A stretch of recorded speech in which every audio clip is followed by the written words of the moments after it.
With us, Mark Cohen, former CEO of Sears Canada and professor of retail studies at Columbia Business School. Welcome back to Power Lunch, Mark. Good to have you with us. Thank you. You know, what's funny is that the same argument could have been made years ago when it comes to Walmart and the impact of mom and pops. And here we are. Amazon's actually threatening Walmart. I mean, we're just looking for a scapegoat at this point?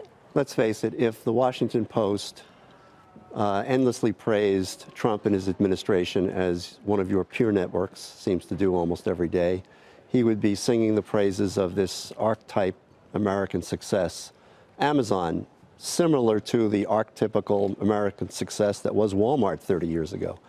Amazon started because Jeff Bezos had an interesting idea, at least he thought so. He created a business in a garage in Seattle. Most folks who bore witness to what he was doing thought he was nuts, except customers loved it. 25 years later, it's one of the largest enterprises in the world, growing faster than just about anybody in the world. What is wrong with this picture? Implicit in how you opened the answer to my question, Mark, is that you don't think President Trump's arguments have a leg to... I mean, there's no validity to any of them. That's what it sounds like you're saying, that it's purely a politically fueled vendetta. I feel the need to be completely polite and careful in saying that there's absolutely no legitimacy to his complaint, none whatsoever. It's clear that Amazon has been an extraordinary disruptor as it's created a marketplace that's displaced old world legacy retailers who haven't gotten into the 21st century successfully. At the end of the day, Amazon's created access to goods for millions of customers who otherwise would have had to have shopped in a crappy, dingy old mall somewhere at prices that would have been inflated. He's also hired... But did they build a monopoly in doing that? We don't live in a world where consumers play into a monopoly because everyone has choices. Well, they dominate online sales. They dominate it because they do a better job than virtually everybody on the planet. So I can shop in a dingy basement now of my own home, I guess. But let me go to one of the particulars here and get your thought on this. One of the criticisms that the president has made and others have made is that while Amazon pays its sales tax in the states where sales tax are due on goods that are bought and sold by Amazon, they do that, but they do not collect sales tax on behalf of third-party retailers. And some of those third-party retailers do not pay the sales tax either. This is, I gather, a case that's in front of the Supreme Court right now.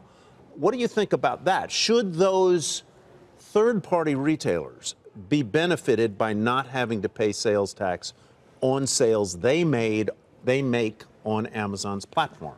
The imposition of sales tax is typically adjudicated at state and local levels, is in the hands of legislatures. Amazon doesn't decide the tax policies that it will adhere to in and of itself. It complies with the regulations that are imposed upon it. If Trump and his Congress wants to overrule the power of the states and create a federal mandate for internet commerce, it's their power to do that. A lot of these third-party retailers are mom and pops. I mean, these are companies that would not otherwise find a big enough market. Absolutely. To operate. I cited the case of my brother-in-law's business yesterday. Exactly. He has a retail location out on Long Island. Right. Does he pay taxes? I was with him over the weekend. I did not ask him. I'll find out and I'll get you an answer tomorrow. If he sells on Amazon and he had to pay taxes, all of a sudden his goods become more expensive than what Amazon is selling the same goods for. If Amazon sells those goods. Sells those goods, right. They may not sell a fidget spinner. And do not charge a sales tax. So it puts them at a disadvantage. I mean, if it's just such a, I don't know, such a complicated sort of... Thorny. Yeah. Amazon's fundamental success doesn't hinge upon its imposition of sales taxes or its failure to impose sales taxes. No, that's a very good point when it comes to the business model. Nor does it hinge on the rate it pays for delivery of its packages through the post office. That was going to be my question. Yes. I get that that's not the reason for their success, but you used to run a retailer. Did you get bulk shipping discounts? I mean, how does it work? Are they getting an unfair taxpayer-subsidized advantage to be able to ship at a discount? Discounts that were put in place back when mail was the way we communicated, right? It was the cyber network of the world at one point, right? They wanted to subsidize it. Are they exploiting that now? They're not exploiting anything in and of itself. the post office has always offered bulk rate discounts to bulk users. This is not a new condition. And by the way, Amazon negotiates for bulk rate discounts from FedEx and UPS and all the myriad of other carriers they use. And oh, by the way, they've also created a carrier network of their own in Northern California. They've leased 42 767s for their own internal needs to move goods between their own facilities. So this notion that they're somehow behaving as a Standard Oil-like enterprise, taking advantage of the little guy and the consumer, is completely false. I think it just pushed us to a point where we wonder if the business model of the post office really is just, I mean, gosh, it's not been valid for a very long time. But now when we have a behemoth like Amazon, it really laser-like focuses everybody to say, why is the pricing structure like that exactly? You know? Well, the biggest problem the post office has is the ongoing continual decline of first-class mail.